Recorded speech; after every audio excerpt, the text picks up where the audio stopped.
ஆமென். பிரசங்கியின் புஸ்தகம் 5ஆம் அதிகாரம் 2-6 வசனங்களை படிக்கலாம். பிரசங்கியின் புஸ்தகம் 5ஆம் அதிகாரம் 2-6 வசனங்கள். தேவ சமூகத்தில் நீ துணிகரமாய் உன் வாயினால் பேசாமலும் மனம் பதறி ஒரு வார்த்தையையும் சொல்லாமலும் இரு. தேவன் வானத்தில் இருக்கிறார், நீ பூமியில் இருக்கிறாய். ஆதலால் உன் வார்த்தைகள் சுருக்கமாய் இருப்பதாக. உன் 6ஆம் வசனம், உன் மாம்சத்தை பாவத்துக்குள்ளாக்க உன் வாய்க்கு இடம் கூடாது. அது புத்து பிசகினால் செய்ததென்று தூதனுக்கு முன் சொல்லாதே. தேவன் வார்த்தைகளினாலே கோபம் கொண்டு உன் கையின் கிரியைகளை அழிப்பானேன். இந்த வசனத்தில் முதலாவது நாம் ஆமென் ஸ்தோத்திரம் துணிந்து செயல்படாத கூடாத ஒரு காரியம் என்னவென்றால் ஆமென் துணிகரமான பேச்சு. துணிகரமான பேச்சு. ஸ்தோத்திரம். ஒரு தேவ பிள்ளைக்கு என்ன பேச்சு வரக்கூடாது? துணிகரமான பேச்சு வந்துவிடக்கூடாது. ஒரு ஜெபிக்கிற ஒரு தேவ பிள்ளை ஆண்டவரை விசுவாசித்து அவரிடத்திலிருந்து நன்மையை பெற்றுக்கொள்ள வேண்டும். அவருடைய கிருபைக்காய் காத்திருக்கிற நித்திய ஜீவனுக்கென்று முன்குறிக்கப்பட்ட ஒரு தேவ பிள்ளையுடைய இருதயத்தில் நாவிலிருந்து வருகிற வார்த்தை மிக முக்கியமான வார்த்தை. அந்த வார்த்தையை பரலோகத்தின் தேவன் கவனிக்கிறார். நீங்களும் நானும் பேசுகிற அந்த வார்த்தையை தேவ தூதர்கள் கவனித்து கொண்டிருக்கிறார்கள். நீங்களும் நானும் பேசுகிற வார்த்தையை பிசாசு கவனித்து கொண்டிருக்கிறான். எதற்காக? குற்றம் சாட்டும்படியாக. தேவ சமூகத்தில் போய் நின்று ஆண்டவரே இப்படி பேசினான், இப்படி பேசினாள், இந்த வார்த்தை வந்தது என்று சொல்லி ஆண்டவருக்கு முன்பதாக போய் நம்மை இரவும் பகலும் குற்றம் சாட்டுகிற பிசாசானவன் அவன் நமக்கு முன்பாக அவன் நம்முடைய வார்த்தையை கேட்டுக்கொண்டே இருக்கிறான். எனவே நம்முடைய வாழ்க்கையில் நம்முடைய நாவில் துணிகரமான வார்த்தைகள் வந்து விடக்கூடாது. எனக்கு பேசுறதுக்கு நல்ல டேலண்ட் இருக்கு ஐயா, எனக்கு நல்லா பேச தெரியும். இல்லைன்னா யாராவது சொல்லுவா நீ பேசு, நீ நல்லா பேசுவியே, இந்த காரியத்தில் நீ நல்லா பேசு, அப்படிங்கிறதுக்காக பேசுறது.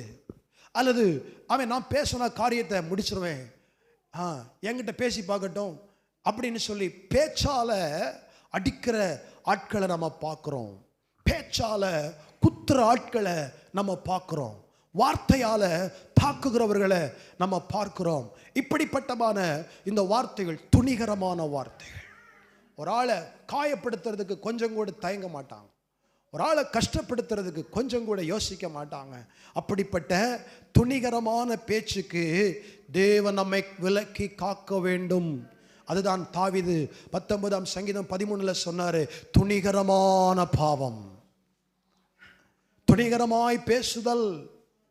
ஒவ்வொரு நாளும் படுக்கைக்கு போகும் முன்னால இரவில் ஆண்டவரிடத்தில் உட்கார்ந்து தியானிக்கணும், யோசித்து பார்க்கணும், சிந்தித்து பார்க்கணும். இன்றைக்கு என்னுடைய வார்த்தையினால் யாரையாவது நான் தாக்கி பேசி இருக்கிறேனா?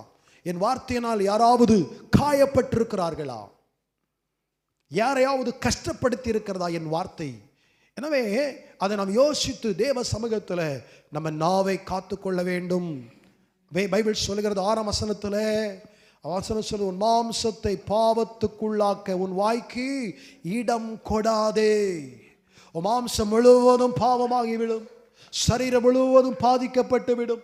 அந்த வாயின் வார்த்தையினால கண் பாதிக்கப்படுகிறது, கை பாதிக்கப்படுகிறது, இருதயம் பாதிக்கப்படுகிறது, கால் பாதிக்கப்படுகிறது. சரீரத்தின் அத்தனை அவயவங்களும் வாயிலிருந்து புறப்பட்ட வார்த்தை. ஒரு அல்லேலூயா சொல்லுங்க. நம்ம குறைவுள்ளவர்கள் தான், யாரும் பூர்ணர்கள் அல்ல. ஆனால் தேவனுடைய பாதப்படியில் நாளுக்கு நாள் இதை நம்ம முயற்சி பண்ண வேண்டும், அபியாசப்படுத்த வேண்டாம். ஹல்லேலூயா. என்னை யாராலும் காயப்படுத்தணும்னா காயப்படுத்திட்டு போட்டோம். ஆனால் நான் என்ன செய்ய மாட்டேன்? யாரையும் காயமுண்டாக்க தாக்கி பேச மாட்டேன் என்கிற ஒரு தீர்மானம் நமக்குள்ளே இருக்குமே. ஆனால் கர்த்தர் நமக்காக செயல்படுவார். இல்லைன்னா கர்த்தர் ஓரமாக போயிடுவார், நீ பார்த்துக்கான்னு விட்டுருவார். நம்மால் எவ்வளோதான் பார்க்க முடியும்? சோத்திரம். கர்த்தரும் இறங்க மாட்டார், மனுஷனும் உதவிக்கு வரமாட்டாங்க. நாம் தனிமையாய் விடப்படுவோம். ஹல்லேலூயா. இன்னைக்கு நிறைய ஆட்கள் என்ன நினைக்கிறாங்க? எனக்கு உதவி செய்ய ஆட்கள் இருக்கிறாங்க, எனக்கு வக்காலத்து பேச ஆள் இருக்குது, எனக்காக ஒரு விஷயம்னு சொன்ன நான் இந்த ஆள்கிட்ட போய் சொல்லிட்டேன்னா அவங்க பார்த்துடுவாங்க, பேசிக்கிடுவாங்க. ஆனால் கண்டிப்பாக கர்த்தர் அந்த இடத்துல வர மாட்டார். உங்கள் சிந்தையில் கர்த்தரை மாத்திரம் கொண்டு வாங்க. அதுதான் நீடிய பொறுமை. ஒரு ரயிலியா சொல்லுங்க, அதுதான் துணிகரம் இல்லாத ஒரு வாழ்க்கை. துணிவு கொள்ள வேண்டாம், நாம் துணிகரம் கொள்ள வேண்டாம். கேட்கறதுக்கு இந்த மாதிரி கேட்கணும், இந்த மாதிரி பேசணும், இந்த மாதிரி கேட்டணும் அப்படின்னுங்கிற எண்ணம் இருக்குமே. ஆனால் இன்றைக்கு பரிசுத்த ஆவியானவர் அந்த எண்ணங்களெல்லாம் நம்ம இருதயத்தை விட்டு எடுத்து விடுவாராக. அந்த சிந்தைகளெல்லாம் நம்ம இருதயத்திலிருந்து புடுங்கி எறிந்து ஒரு துணிவில்லாத ஒரு மென்மையான உடைந்து நொறுங்கின நறுங்குண்ட ஒரு இருதயமாய் நம்முடைய இருதயத்தை ஆவியானவர் மாற்றுவாராக.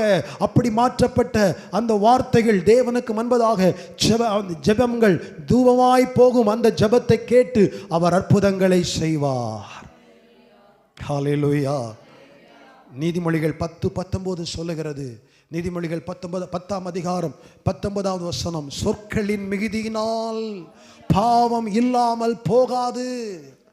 சொற்களின் மிகுதியினால். அதிக நேரம் பேசுகிற தேவ பிள்ளையே, நீ ஆண்டவர்கிட்ட அதிக நேரம் பேச முடியுதா? கொஞ்ச நேரம் ஆண்டவருடைய சமூகத்தில் முழங்கால நிற்க முடியுதா? சில நிமிடங்கள் ஆகிலும் நீ ஆண்டவரோட ஆவியில் நிரம்பி அந்நிய பாஷை பேச முடிகிறதா? உன் உள்ளம் தேவ சமூகத்தில் உடைகிறதா? அவருடைய பிரசன்னத்தினால் நீ தொடப்படும் போது உன் உள்ளம் உடைந்து உன் கண்களில் கண்ணீர் வடிகிறதா? உன் நாவு தேவ சமூகத்தில் இருந்து அவரை மகிமைப்படுத்தி ஆராதிப்பதற்கு உன் நாவு கர்த்தரை மகிமைப்படுத்துகிறதா? நீ யோசித்து பார்க்கணும். மனுஷங்கிட்ட அதிக நேரம் நீ பேசுறேன்னா உன் ஜெப வாழ்க்கை பாதிக்கப்படும். பேசுறதுக்கு கர்த்தர் நாவை தந்திருக்கிறார். தேவையுள்ளதை மட்டும் பேசிட்டு மீதியான பேச்சு மூச்சு எல்லாம் கர்த்தருக்குன்னு கொடுத்து விட்டா வாழ்க்கை சந்தோஷமாக போகும். நிறைய சிக்கல்ல இருந்து நம்ம காக்கப்படலாம். சொற்களின் மிகுதியினால் பாவம் இல்லாமல் போகாது. நீ கர்த்தரிடத்தில் அதிகமாக பேசுகிறவங்க ஆட்களோட கொஞ்சமாக தான் பேசுவாங்க. வாய் இருக்குன்னு அதை இதையும் பேசிட்டு நிற்க மாட்டாங்க. அவங்க நாவு காக்கப்படும்.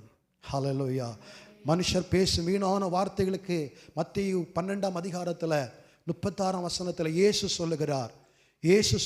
மத்தேயு 12ஆம் அதிகாரம் 36-37 வசனங்கள். மனுஷர் பேசும் வீணான வார்த்தைகள் யாவையும் குறித்து நியாய தீர்ப்பு நாளிலே கணக்கு ஒப்புவிக்க வேண்டும் என்று உங்களுக்கு சொல்லுகிறேன். ஏனெனில் உன் வார்த்தைகளினாலே நீதிமான் என்று தீர்க்கப்படுவாய், அல்லது உன் வார்த்தையினாலே.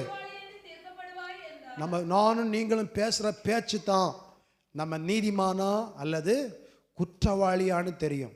சோத்திரம். சில நேரங்களில் நம்ம நீதிமானான்னு தெரியலை, குற்றவாளியானு தெரியலை, நம்மை நாமே தெரியாமல் பேசிகிட்டு இருக்கிறோம். இதெல்லாமோ பேசுகிறோம். சோத்திரம். வாய்க்கு வந்ததெல்லாம் பேசிடுறோம்.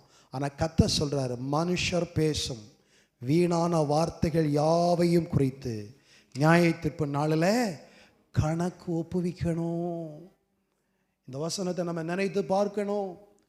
ஆண்டவருக்கு கணக்கு ஒப்புவிக்க வேண்டியதாக இருக்கிறது. அதனால் தேவ பிள்ளையே, ஸ்தோத்திரம், நம்முடைய வார்த்தைகள் சுருக்கமாக இருப்பதாக. ஹல்லேலூயா.